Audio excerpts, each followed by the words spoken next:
And welcome, brothers, sisters, working class heroes. This is The Rick Smith Show. Thanks so much for being here. Today on the big program, lots to get to, lots to talk about. Gas prices have gone down every day for the last 27 days. And what hath the F channel said about that? What response have we gotten from the Fox frenzy?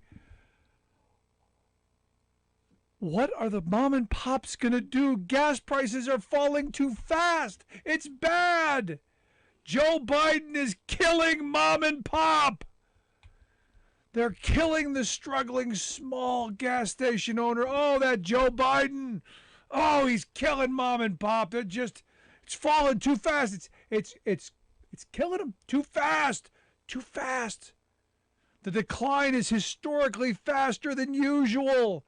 Those independent mom and pop gas stations, which are littering the countrysides, evidently. They're everywhere. I'm sure you've seen maybe one of them still somewhere, possibly out there, wherever, that the chains haven't gobbled up already.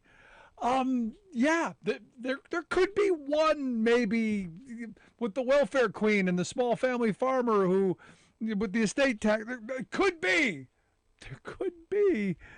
but that's what the F channel's all upset about. Gas prices falling too bad. Now remember, just the other day, gas prices too high. Oh, Joe Biden did that. Yeah.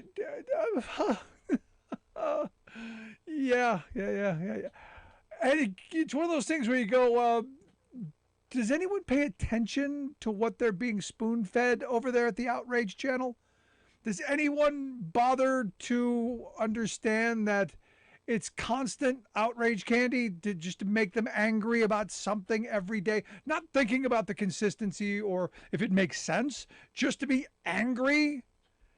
Anybody? Anything?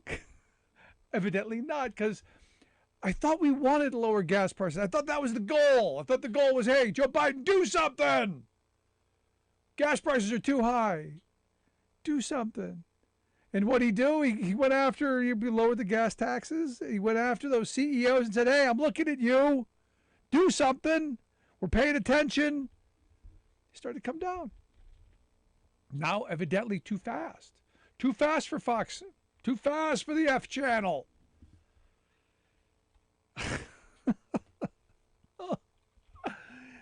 Wow. But it's the world we live in. It is the world we live in. And it makes me go, why anyone watches that garbage? Beyond me. Completely beyond me. And look, if you want to have a conversation about struggling mom and pop gas stations, maybe that was a conversation to have, 20 years ago, because they've been put out of business a long time by the big multinational corporate interests. Consolidation in this country, not new. Massive consolidation, not new. I remember maybe a handful of independents, not anymore. So this made up thing to get you, oh, that poor mom and pop, don't exist. Just to get you mad. And who? At Joe Biden. It's all Joe Biden's fault. Joe Biden's lowering your gas prices. How dare he? What was the other story today? Again, it's all about Joe Biden. If I'm Joe Biden, I go, I'm getting free rent. I'm living between their ears. Because, evidently, and this is the Democrats, too. You know the problem with Democrats? Democrats, evidently. Because some polling done by the good folks at the New York Times, them and Siena College, and they asked Democrats, they said, hey, Bob, who do you want to run in 2024? Now, a little early, kind of early for me to go, hey, who we want in 2024. I think we got to get through 2022 first.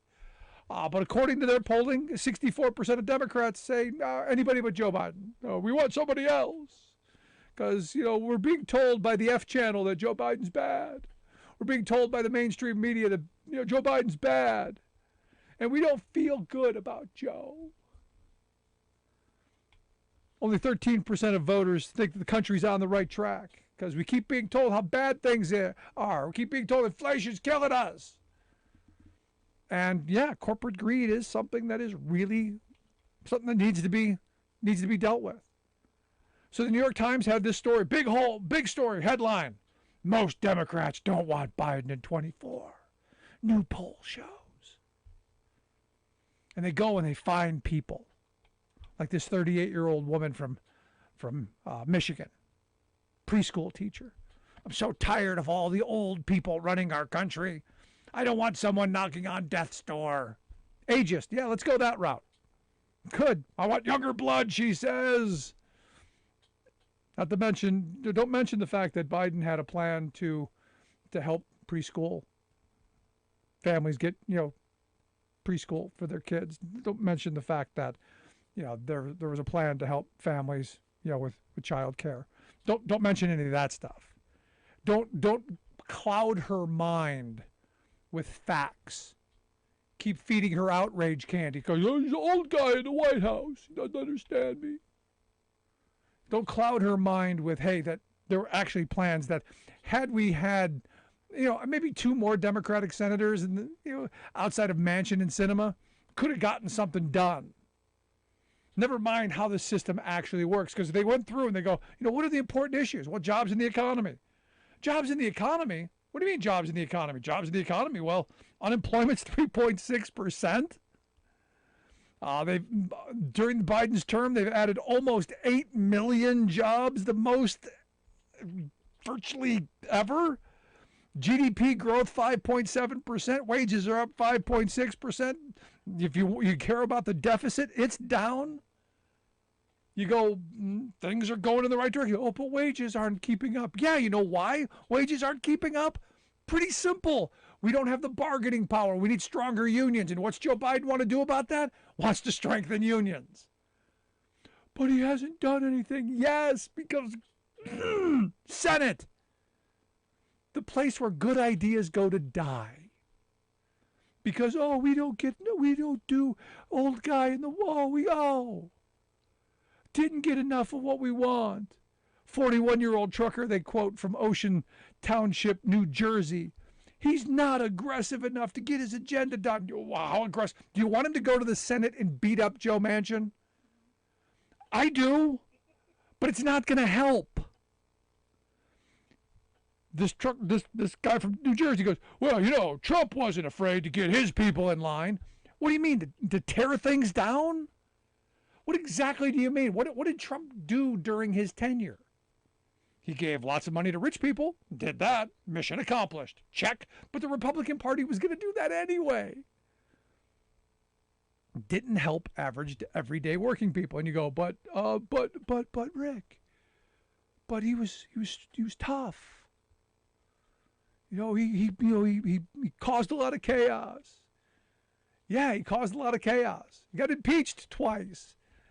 Had a bunch of people, defecate on the floor of our Capitol. If that's what you think is moving the country forward, we got different definitions. They also quote a 69-year-old registered Republican from Schenectady, New York, a retired machinist. And I would bet a retired union guy with a union pension who had good health care and job security and safe working conditions and all those things his entire life benefited from all of those Democratic policies, but yet he's going to vote for the Republicans because he pulled himself up by the bootstraps. And he voted for Biden because, he gave him a chance, but he regrets it now. And in 24, he's going back. He said, I thought he was going to do something for this country. Now he's doing nothing. Nothing? He's been the most pro-union president of my lifetime. Pushing very, very pro-union ideas and policies. Talking about, hey, how do we raise wages? How do we make better working conditions? How do we make better opportunities? How do we make things better for our children? Understand, the Republican Party hates working people, and their policies have shown that. All of the things that have happened over the last 40 years have been because we have followed conservative Republican policies down a rat hole Our standard of living is much worse off today because of supply side voodoo Reaganomics and the assault on organized labor. That is reality. Our grandparents' generation made much higher wages. The job that I do, the job I did 30 years ago, that I still do today, I made a better standard of living 30 years ago than I do today, with better benefits and better conditions. And why is that? Well, because back then it was 85% unionized. Today it's about 10%. And how did that happen? That happened because, well, conservative ideology, supply side voodoo Reaganomics, neoliberal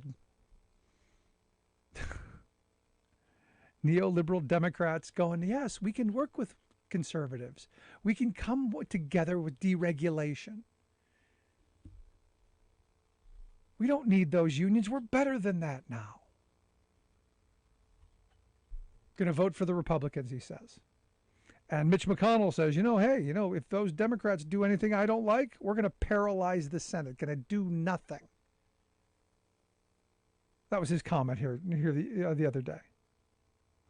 If you do anything on the climate, you do anything to save the future of this planet, we're going to shut things down. We're going to shut it down. Now, he's in the minority, but he knows he's got Manchin and Sinema. And he knows that the vast majority of Democratic voters haven't figured out how the system evidently works. And this is why I blame Democrats. Because in this moment where job numbers are pretty good, we're heading, supposedly, they keep telling us, recession's coming, yet the job numbers keep going up. They keep telling us all these horrible things, but it's almost like they want the bad things to happen. Because again, they hate working people. They want chaos. They want us divided. They want us pitted against each other. And they want us going after Biden. Now, my other favorite thing, Biden shouldn't run again. Biden was never going to run again. He was always going to be a one-term president. He's 79 years old. I don't think he had it in his head he was going to run for 2 terms.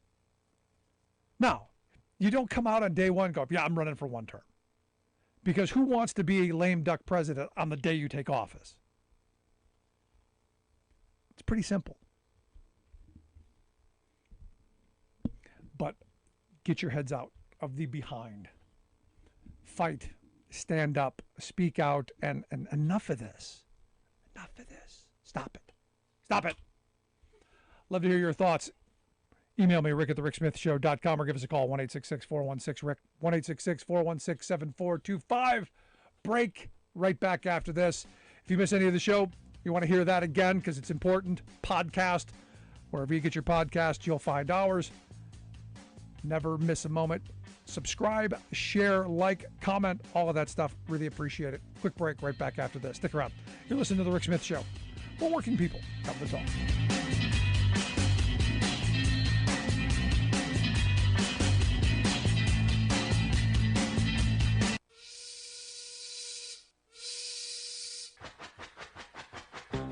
If you're a fan of the show, you've heard our labor history in 2 segments, and you can hear them on the radio pretty much anywhere in the U.S. Labor history has never been more important than it is right now.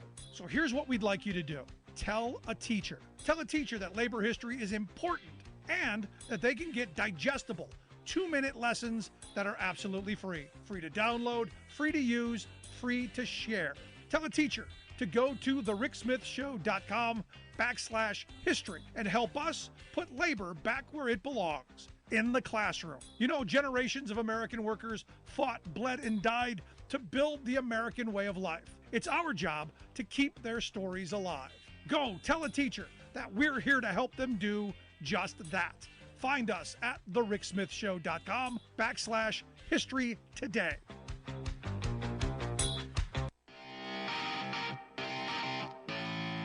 Welcome back to The Rick Smith Show. Now, here is Rick Smith.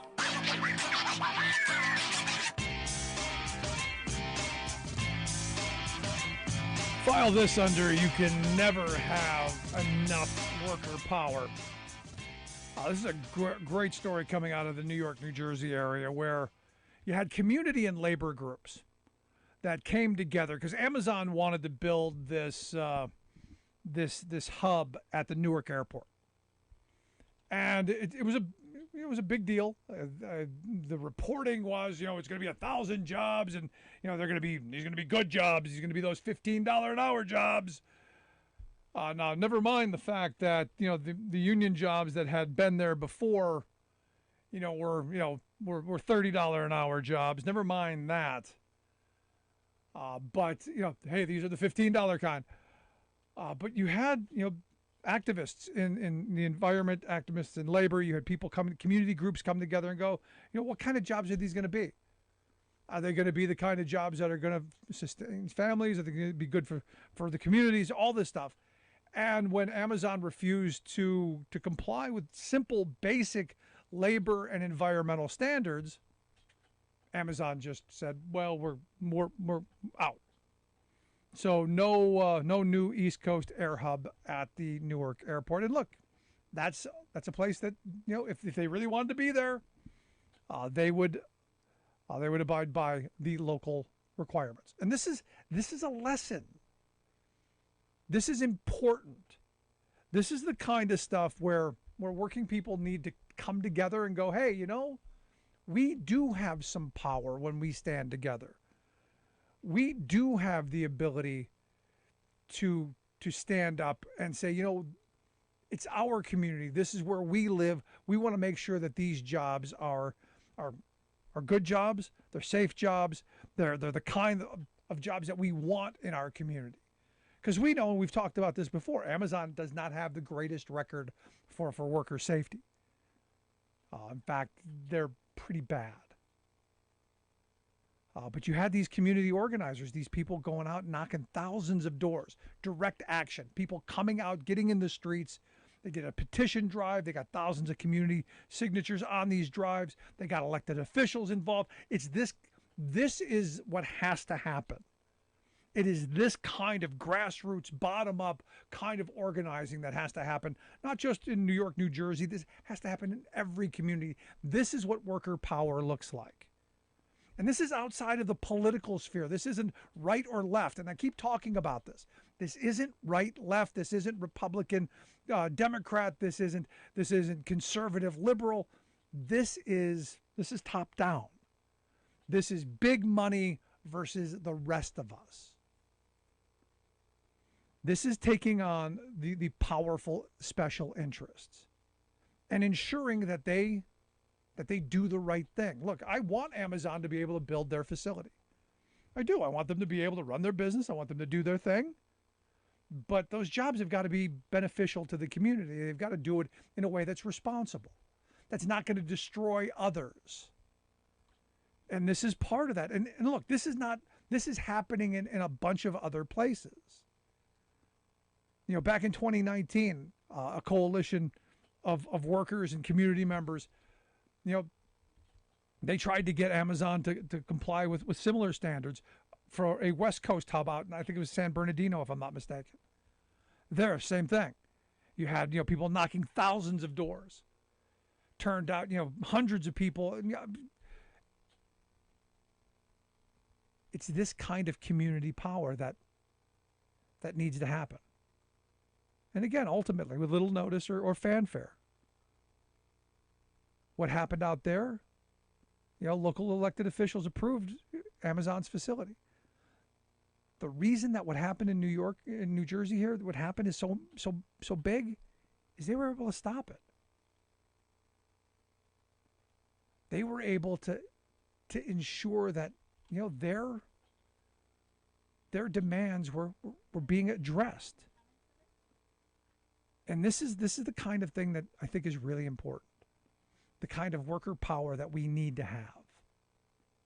And it's outside of the political world. This is where we can come back together. And this is what I've been saying for a long time. Outside of the divisive political stuff, outside of the stuff that tears us apart, this can unite us. this can bring us back together. Now, like I said, I want them to be able to do their thing. I want them to be able to build.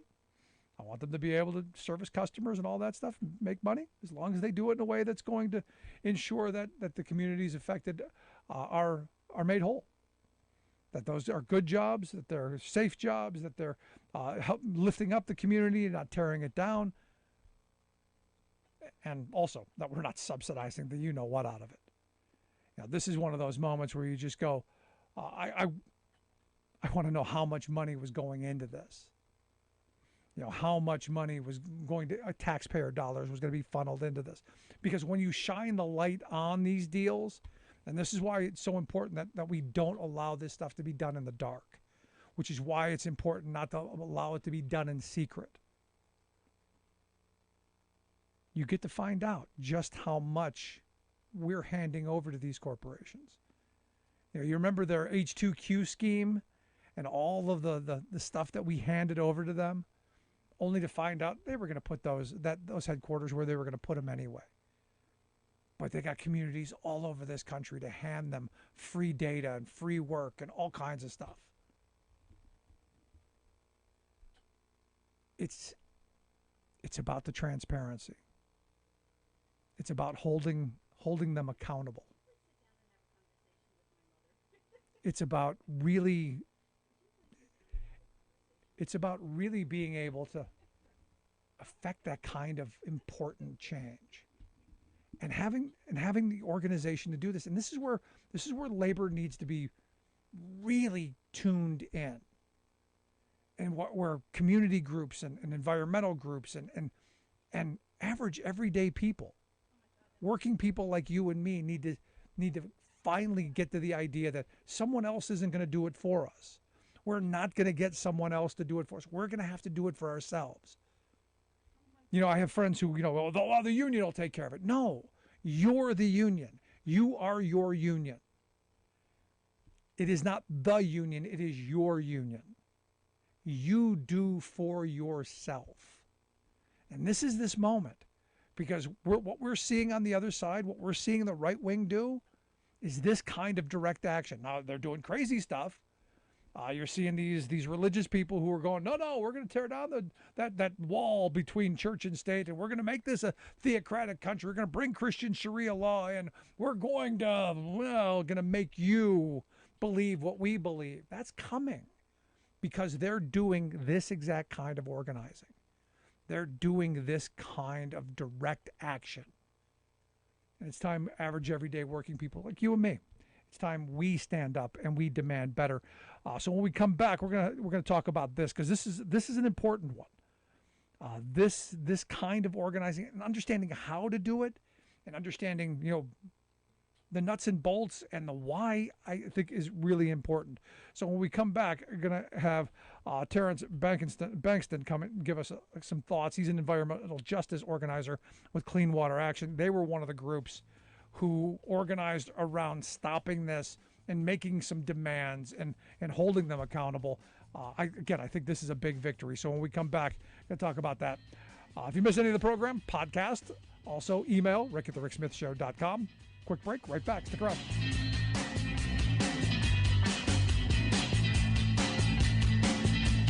I'm Rick Smith, and this is Labor History in 2.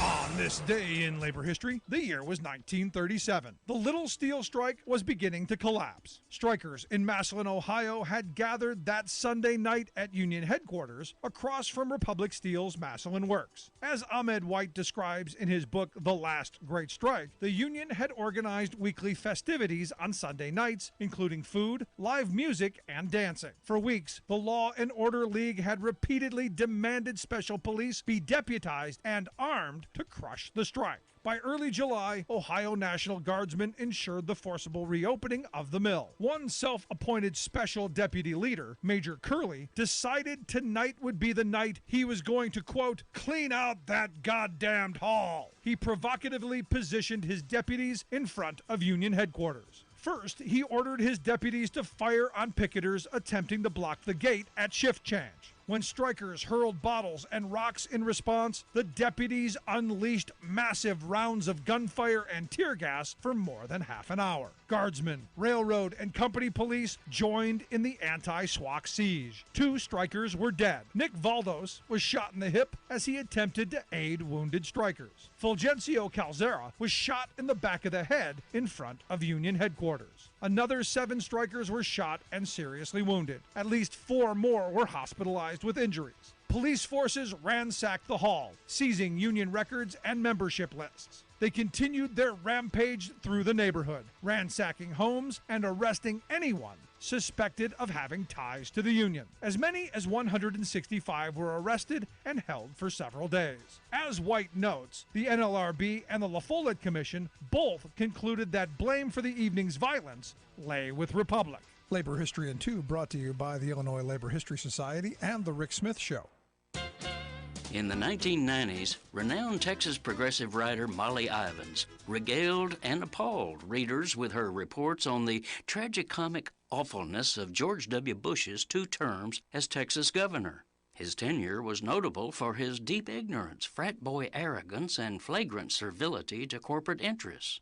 But those very qualities made America's moneyed powers decide that, wow, he'd make a dandy president.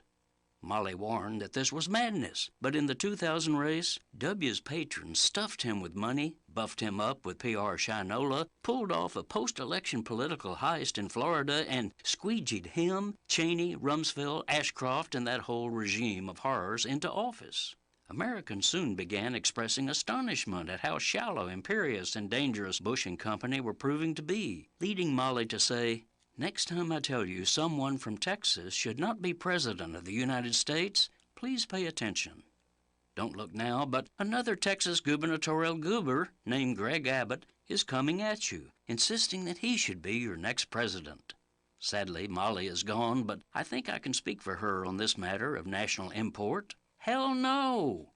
Excuse the redundancy here, but right-wing extremism has become extremely extreme, and Abbott is vying to be the extremiest of all.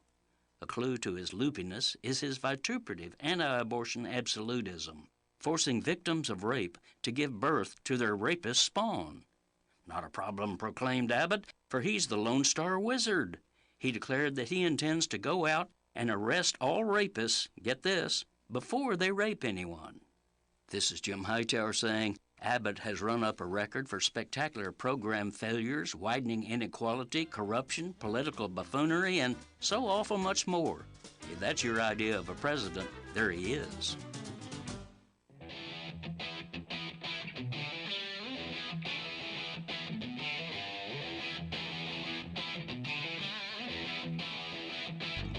Welcome back to the Rick Smith Show. Now, here is Rick Smith.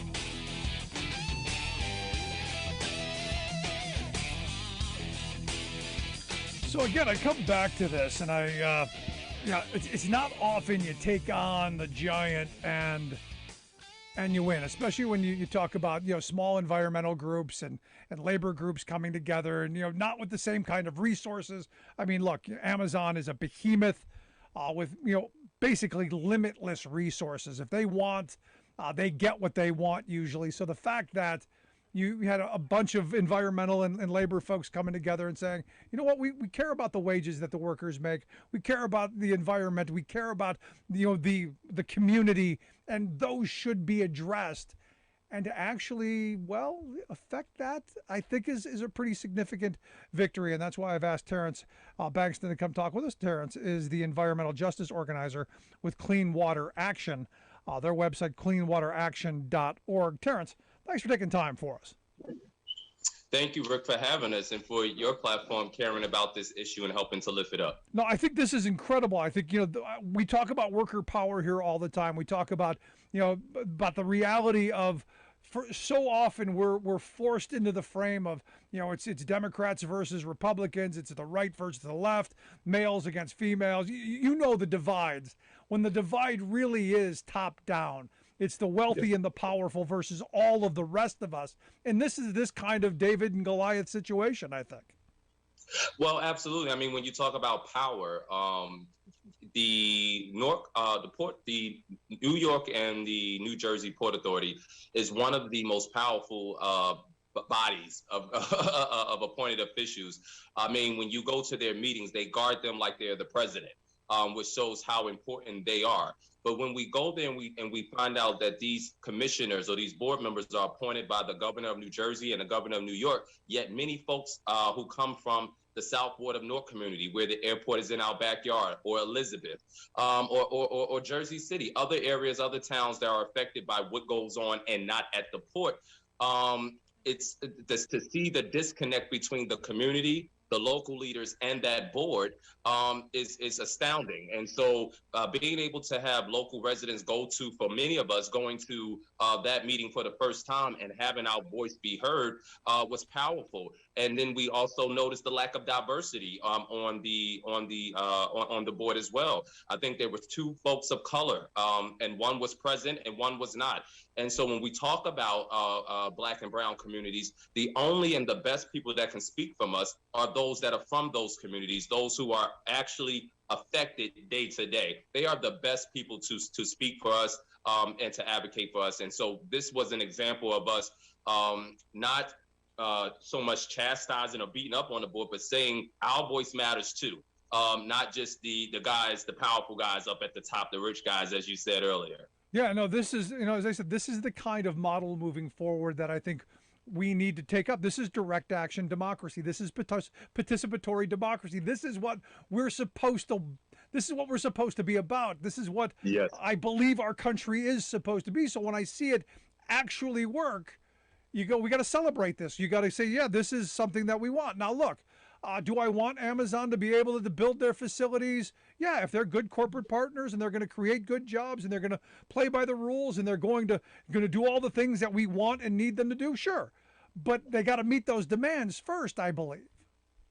Yeah, and I think that, meeting demands, we have elected officials and we have many appointed officials, and some folks don't even know how these positions work, how our government works, right? But we talk about representation. So when Amazon wants to come, a major warehouse or any entity wants to come into our community, we want something called a community benefits agreement. That is something that comes prior to a press conference, prior to backdoor deals being made. Is saying, well, let's talk to folks who represent the interests of the community, who are there day to day doing the work that's about not just social justice, but overall quality of life, and have a conversation with them. And so when we talk about an Amazon adding more, Rick, I grew up in the South Ward with airplanes shaking my house. Imagine that. My friends in suburban towns and my colleagues in suburban towns, they don't understand that. They didn't have airplanes shaking their house growing up. And so when we talk about more airplanes in the air, I don't know if you roll throughout Newark Street, some folks, complain, residents and visitors, about our potholes. Well, if you're going to add more trucks, when we talk about the pollution as one piece, but we're going to add more trucks and more vehicles that's destroying our roads, what are you doing to help pave those roads instead of that falling on the taxpayer? So it was so many different levels that this impacted the community, not just from the labor piece, the environmental justice piece, but just accountability. I mean, only in a Newark could you just come here and say, I'm going to do what I want to do and not have a conversation with the community. And we got together 9 months ago, Rick, and we said no. And we stuck to it. For the most part, folks volunteered their time, meeting weekly, sometimes twice a week, just planning and going out into the field to canvass door to door was probably the most, I think, rewarding, because there were so many folks who said, you know what, I don't work at Amazon, but I know somebody who do, and I know what you're talking about. And they began to have conversations with their neighbors and actually invite us into community meetings to talk more about this warehouse issue. No, it's important. Now, on the airplane thing, I grew up in a housing project on the west side of Cleveland, right next to Cleveland Hopkins Airport. And we were right on the landing path, so I know exactly what you're talking about. 3 o'clock in the morning, the windows are shaking. I know exactly what you're talking about. But, you said something that most people have never heard of, a community benefits agreement, this idea that if we're going to allow, corporate America to come in, that there has to be some benefit to the community. This is kind of a different bit of thinking for most people, because we just want the ribbon cutting, don't we? We just want, we're going to bring 1,000 jobs and we've got a ribbon cutting for the politician so we can get more votes to say we did something and have a check for tax breaks. That's what we're used to. We're not used to making demands. No, I mean, today I had the opportunity to go with some EJ partners, and we met some other advocates down at the Department of Environmental Protection here for the state of New Jersey. And part of what we were addressing is the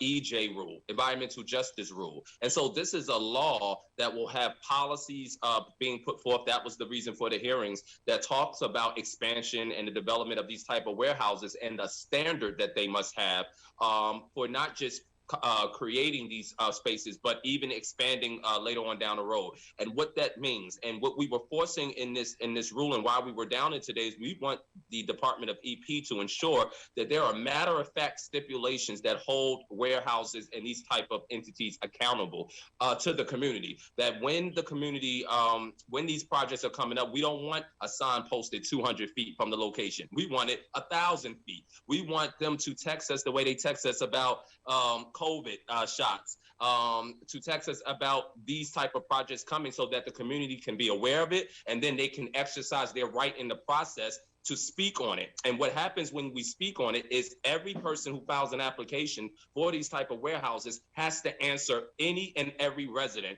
that that makes a point. And so I think that is, again, a process that many of us don't know about, but is very important. And when we are able to get these type of stipulations in place, what we are dealing with today, when we talk about a community benefits agreement, that comes before, again, the press conference. And we want labor groups like this coalition and environmental groups to be able to be invited to the table when the planning is going on 2-3 years out, so that we can kind of end up on the right side of history together. Everything shouldn't be a fight. When you don't have a community benefits agreement, we're coming back begging for something that we should have had the first time, which is ultimately what led to this situation. If Amazon was willing to just have a conversation with the community, they really was just, refusing to. Yeah. It was absurd. And so we had to then go to the people who was in charge and put the pressure on them. Because they're used to getting their way. They're used to pushing their way in and getting subsidized to do it. You're listening to The Rick Smith Show. We're here with Terrence Bankston. He is the environmental justice organizer with Clean Water Action. Their website, cleanwateraction.org. We'll get links out on social media. You can check out their work. Also, check out the website, goodjobscleanairnewjersey.com. We'll get links out on how you can check that out as well. Now, this is one of those moments where you go, the organizing that you did, this is a lot of work. I mean, this is what you do. A lot of people don't have the time. Walk through some of the process that it took to get this, because not every community, thinks of community benefits agreements. And how many places have them? Do you know that this is something that's being pushed? Any thoughts? The places that typically have them are suburban towns, and that's just because they're treated differently, right? And so this is a new, it's a new term that's been placed on the table in what we call EJ communities, right? Poor Black and Latino X communities, and part of what you were saying about the jobs, it's very true, and that's again what we were saying about the EJ rule. We cannot, those who are in power, you cannot allow jobs to be the carrot that dismisses our health. We have a right to clean air. We have a right to clean water, regardless of our zip code, regardless of our complexion. And so part of when you have to organize, when I first came on board 9 months ago, I wasn't working for Clean Water at the time. I have a 17-year history with them. They was the first group 17 years ago, right out of high school, where we had our first environmental justice training program right here in the South Ward. And I was one of those students, the first class many years ago, 17 years ago, actually. And so getting this, when I was brought in, it was because the labor side had come together, and this was the first time, and the environmental justice side had come together on this issue. And they wanted to ensure, when you have national groups coming into local issues, and they're merging in with the local groups, you want someone who's from the community that can be a liaison between the two to ensure that the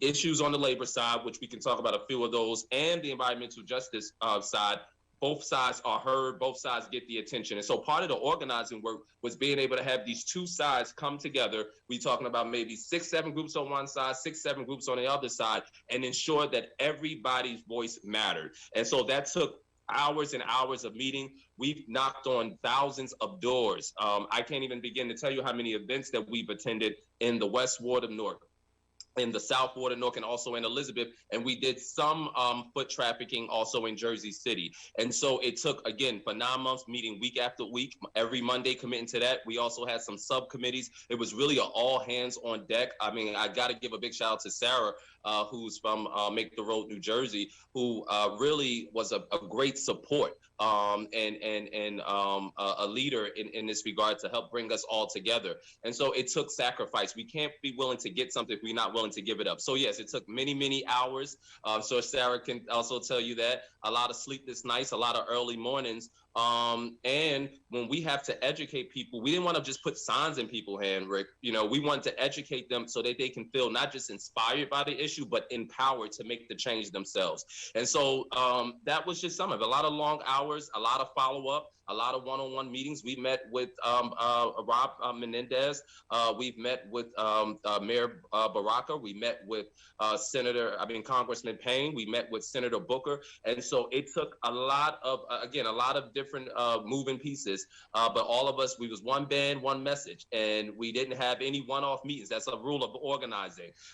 Never have one-off meetings. Stick to the script and stick with the team. And that's what we did. And that's why we were able to be really successful in what is a historical way, I like to say, and we definitely are celebrating that, but the work continues. So we're going back out to let them know where we are. And then we also want to look at the Lion Gate warehouse that is coming up. Right next door to the Weekway Park. And when they talk about 65 more trucks coming to this Line Gate project, again, no community benefits agreement. And so the work of warehouses is a statewide issue, but we are not letting up in Newark. Amazon has been defeated, but we don't want another Amazon to pop up, all right? And so we want to keep the pressure on and let our elected and appointed officials know that we are serious and we are committed and we're staying together. And ultimately, you want good conditions for all around. Now, when I saw the stories break on this, it was the media take on this was it was the unions that torpedoed all this. Unionization efforts killed all this. So it was the big bad unions and those greedy workers. This was the frame, and this is always the frame. It's the greedy workers who they just want more. And what you're talking about is so much more than just a couple of bucks in your paycheck. It's about dignity. It's about respect. It's about community. It's about all of the things, as you point out, that the suburbs take for granted. Yes. That I think is important to explain and get people thinking about. It's not just about the dollars and cents. You know, I think it's, it also can add the insult to the already injury that's there for it to be painted that way when 124% average, when you're at 124% average in terms of a turnover at your warehouses, it's not about greedy employees, it's about the greedy employer. And it's not about just as simple as labor folks torpedoing. You were overtly violating and disregarding labor laws. And it took the unions and the environmental justice side to stand up and say, we ain't just talking about clean air and water. We're talking about how people are treated and the living conditions that they're in. And so when we talk about the unsustainable work pace quotas that they want them to meet, when we talk about how they have to travel 15 minutes to go to the bathroom, but they're not really allowed to use it unless it's a break. And if they are, and if it's an emergency, they literally have to run and try to get back or they're penalized. When we talk about the high injury rates, those are not imaginary. When we talk about the high-tech monitoring and the frequent discipline actions that are taken without merit, those things are not imaginary. When we talk about the low rates of promotion for hourly employees that you have working for $20 an hour, and that's a significant amount of money for a certain demographic. However, that same demographics, when you tell them you have mandatory overtime without any 24-hour notice, when they have maybe a second job or when they maybe have kids they need to feed or get to school or a grandmother to take care of, but you're telling them mandatory overtime 8 hours or you're fired. How is that a conducive work environment that is that's not what would you call it? Really just disrespectful to people of color. I've had certain employees did describe it as slavery. I had one young lady share her testimony at one of our trainings, and she spoke She did not speak English at all. But the conviction of what she was saying, for those that understood no Spanish at all, you understood the conviction of her heart, and that what she had experienced was not make believe. Being able to go to a supervisor because you were injured on the job and they can't understand what you're saying, and there's no one that speaks your language in sight. Imagine how frustrating that was for that young lady. And so these things are not about, it's not about greedy employees. I think it's about treating us with dignity. Again, this country has a history of treating Black folks and Latino folks any way they want, and we are living in an era where we are saying no more, and it's no more even in the environmental justice space, no more even in the labor space. This is not just about the Black Lives Matter movement and those type of other things that are going on in terms of social justice around this country. It's saying that we are even being treated. It's polluting. When we have an overburdened community that you put more of a burden on, you might as well put your knee on our neck. In other words, and so when they say that regardless of when we pass the NJ Green Amendment, that's another point that's linked to this. When we pass that amendment, when we get that hearing here, it will be illegal to pollute our air, and our government will be forced, and schools will be forced, and businesses that come into our community will be forced to not just say we're green because it's popular, but they would have to dot those I's and cross those T's before they can open a door. And that's where we want to move, not just North 2, but places like Trenton and Camden throughout the state. There you go. Terrence, congratulations on the win. Good stuff. I hope you'll more to come. Yes. This is, again, historic, to use your word. Again, I hope to see more of this across this country. What you've done, I hope, will be the template going across the country. I appreciate you taking some time for us, sharing this. Thanks so much. Thank you. I appreciate you, and definitely would like to come back on to keep you updated. Outstanding. Good stuff, Terrence. Thanks so much. Terrence Bankston. He is the environmental justice organizer there with Clean Water Action. CleanWaterAction.org, the website. We'll get links out on social media. I can take a look at the stuff that they do. Going to take a quick break. Back with your thoughts. 1-866-416-RICK. 1-866-416-7425. This is The Rick Smith Show. We're working people. Come to talk.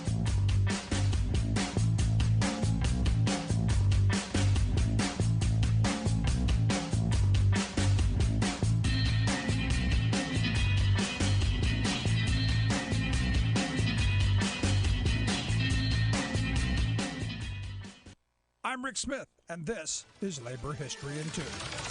On this day in labor history, the year was 1968. That was the day that the American Indian movement began at a meeting in Minneapolis, Minnesota. A group of 200 Native Americans gathered together to discuss a response to the U.S. government's history of broken treaties and the devastating consequences on Native peoples. The statistics of unyielding poverty and high unemployment in Native communities were staggering. By 1970, 40% of the Native population lived in poverty. The unemployment rate was 10 times the national average. Life expectancy was only 44 years old. In the early 1970s, activists staged a series of occupations at Alcatraz, Wounded Knee, and at Mount Rushmore. Mount Rushmore is built on a site in the Black Hills that is sacred to the Oceti-Sakowin, or the Great Sioux Nation. The United States government promised Native rights to the land in a treaty that was broken when gold was discovered. In 1972, activists staged a Trail of Broken Treaties caravan, which ended in a 6-day occupation of the Bureau of Indian Affairs offices in Washington, D.C. They issued a statement that read, quote, "We seek a new American majority, a majority that is not content merely to confirm itself by superiority of numbers, but which conscience is committed toward prevailing upon the public will in ceasing wrongs and doing right." Beginning in the 1970s, the United States government began to respond to Native people's demands. A series of federal acts gave Native communities more control over their education and improving their health care. Lawsuits brought by tribes resulted in further economic autonomy. Yet by 2014, 1 in 4 Native people still lived in poverty. Labor History in 2 brought to you by the Illinois Labor History Society and The Rick Smith Show. You're listening to The Rick Smith Show, where working people come to talk.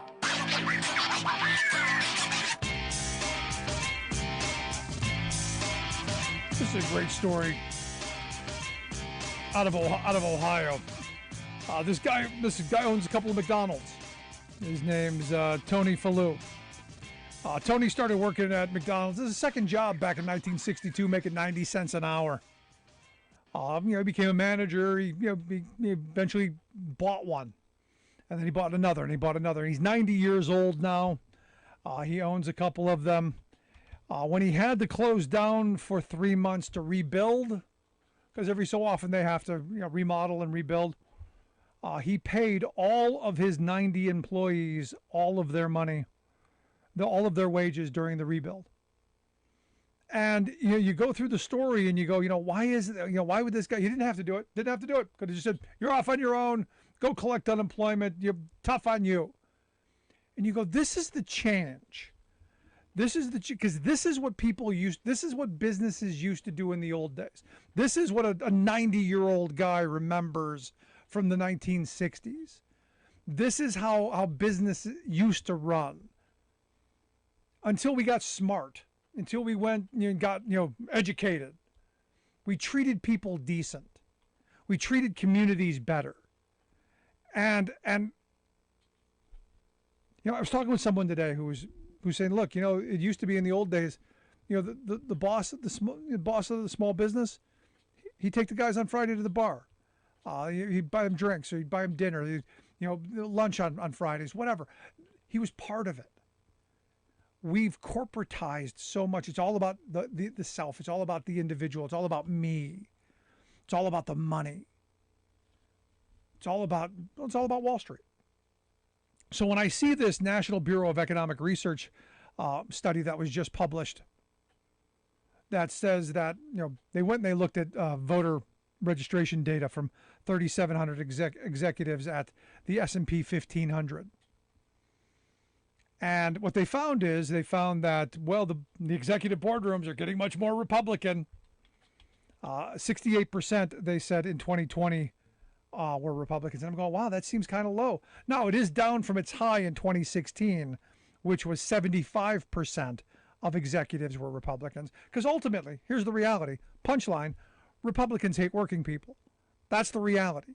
Their policies are destructive to working people and have been for a very long time. The whole no rights at work agenda, the attack on workers' compensation, the attack on unemployment, the attack on child labor laws, the attack on minimum wage. You go down the list of all the things Republicans have been fighting against, all bad for working families. Attacks on health care, on education, and you name it.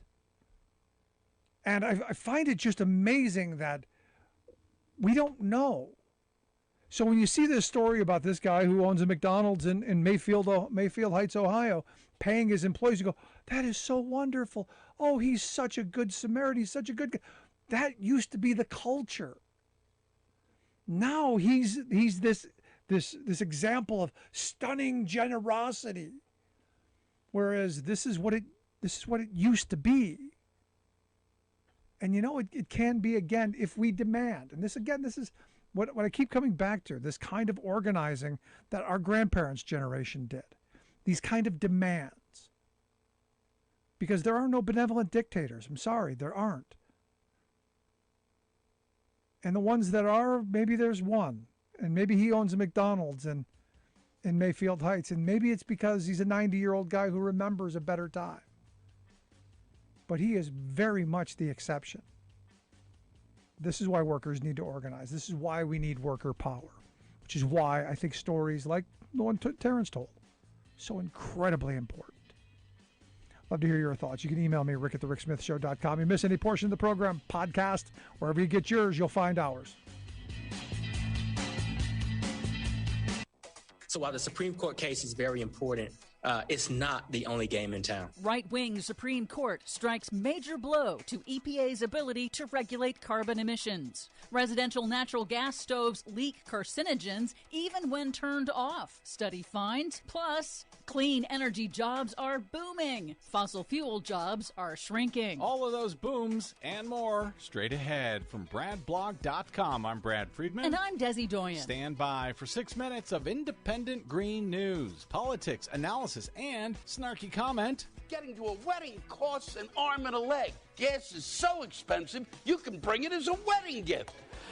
This is your Green News Report. And make sure you hold on to it, though. Your grandkids can sell it to a warlord for water. Okay, Desi Doyen, the day that we have long predicted, long feared would come, has now arrived. As expected, the right-wing supermajority on the stolen and packed U.S. Supreme Court has issued a disturbing landmark ruling in West Virginia versus EPA. That's a lawsuit brought by Republican attorneys general over emission standards that never took effect. The 6-3 majority ruled that despite the Clean Air Act's broad textual mandate, the EPA...